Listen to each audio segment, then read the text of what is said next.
The reason we can't go through mirrors is because the thing inside always blocks your way.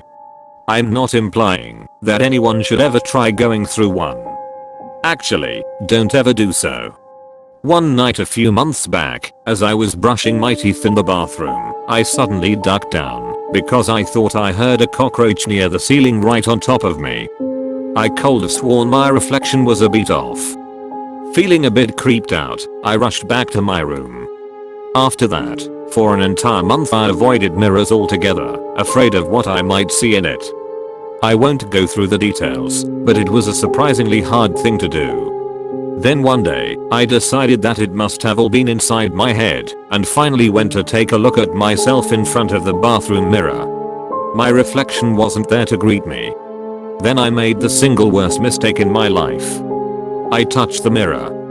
Or, to be accurate, I reached out to the border of the mirror and found that I didn't feel the glass I was supposed to feel. My hand went straight through. The moment I found out that we could go through mirrors was also the moment I found out that it was a one-way passage. I was unable to pull my hand back out. It felt like my hand was stuck in cement, and the more I struggled, the more I went in. First my wrist, then my arm. I tried pushing against it, but it only resulted in my other arm also being stuck. Just as I called out for help, I heard a high-pitched screech from inside the mirror. Then a dragging noise that appeared to be coming closer, probably from the living room inside. I instantly decided to go through the mirror completely and find a place to hide. I shoved myself in the closet in my mirrored room, while whatever's making the noise went to the bathroom and left. When it didn't screech, it made an inhaling sound. Only inhaled and never exhaled. After what felt like hours, when I no longer heard anything, I crawled out of my hiding. The first thing I noticed is that I no longer recognize the written language. Everything is horizontally flipped, mirrored. And that everything, and I mean everything, felt like glass. Even the blankets and cushions. I tried going back through the bathroom mirror, and to my surprise, the mirror is the only thing that didn't feel like glass.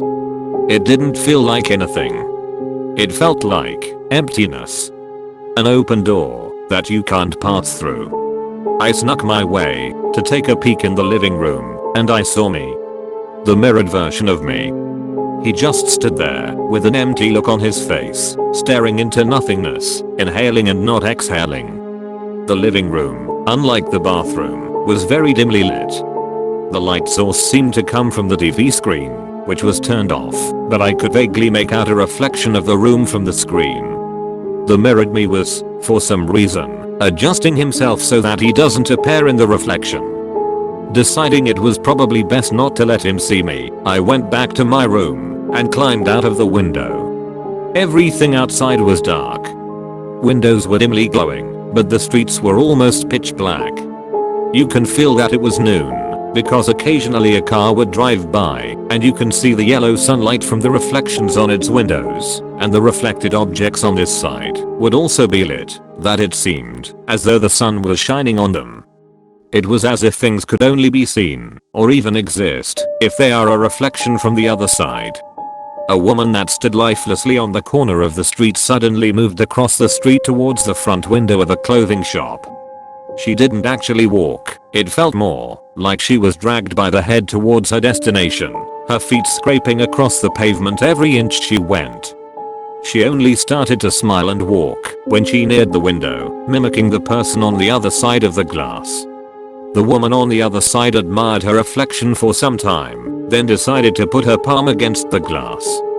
The reflection mimicked her, reaches out her palm, and puts it against the palm of the woman on the other side. From my point of view, there was no actual glass separating them, their palms are directly in contact, yet the woman didn't feel anything odd. I feel a knot in my stomach forming. I took off. The world was empty and crudely made, one of the street lamps was missing its pole, and there was a park bench that only had one leg. There was only void in the horizon. I considered going back into my room, so I took a glance back. And there it was, my reflection staring at me from the window. He opened his mouth to let out a screech and started to be dragged towards me. Other reflections noticed and started moving towards me. I started running. As I ran, I noticed the silhouette of a gigantic figure looming over the sky. There were strings dangling from it, puppet strings. I ran inside what's possibly a small grocery store, too dark to tell, and began smashing every glass and mirror in sight. I covered up every last piece of shard to the point that all light sources were snuffed out, and I was left in complete darkness. Was that enough to stop them? If they can only exist as reflections, then there was no way one could come near me now, right? But if they are something else, I could hear distant screeches coming from the direction my place was, but it never got closer. As time passed, and I got hungry, I started to feel around for things that I can eat. Aside from whatever I used to cover the glass shards with, there was nothing around me, as if all else disappeared. I had to find a way to go back. Starving to death inside a mirror was never an option for me. But how? If mirrors are doorways, then I must make one to come back. A mirror is something that contains reflections. Would it be possible to make a mirror inside a mirror? After some thinking and self-convincing, I uncovered 2 pieces of mirror shards and faced them towards the other. 2 things happened at the same time. Both pieces started emitting intense beams of light from inside them. One beam would shoot out from one of the pieces and into the other, while the other receives it and emits an even stronger beam. I've somehow created a loop. I put a finger into one of the mirror pieces and it went through. The one other thing that happened was a screech that erupted right next to me. I need a larger doorway. With no time to think, I scooped up and threw every single piece of shard into the air, and the room lit up with light. I charged at the direction where the lights were the brightest and fell headfirst into a bustling grocery store. I cried when I saw the aisle descriptions in normal, non-inverted letters. I'm not sure if I've come back to the actual world or if I've just traveled to another world inside a mirror, an inverted world of an inverted world. I may never find out, but hey, this one is pretty nice. I was curious about how serial killers think, but wish I hadn't asked. The woman was too far from help well before she realized the danger, and I imagined that both of our pulses were hammering at the same rate. We were in a dangerous enough part of Baton Rouge, Louisiana, and it was plain stupid for her to slip down an alley with only the 2 of us nearby. It was very humid. The sky was an aggressive sort of dark, like the sun had just said fuck it and clocked out at noon. Perfect for me, not so good for her. She didn't even have time to run. She couldn't communicate her fear in words. Not with the dirty rag stuffed against her uvula. Her expression said everything, though. That much was obvious after I'd spent an hour with my eyes pressed up against hers. Her hair smelled like papaya. Her shirt smelled like sweat. I licked her cheek, impressing myself deep onto her yielding flesh. I left a streak of dirt in my wake. It was very evident on the camera.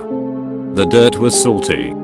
I'm so sorry, I whispered very quietly into her ear.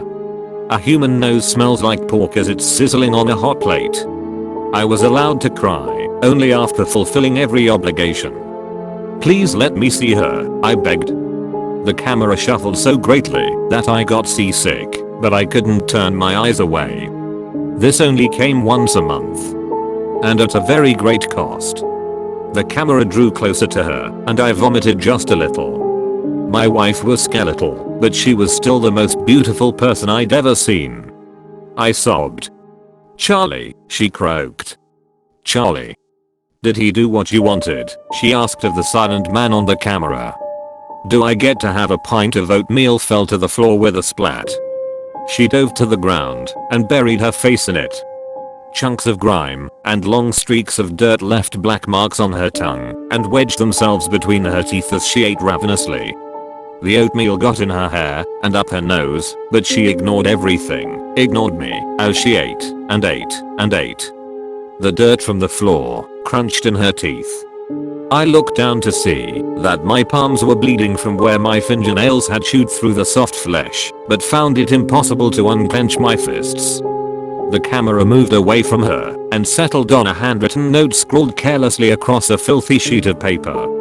You will obey, and your wife will eat. Piggy likes to eat. Piggy hates going a week with no food.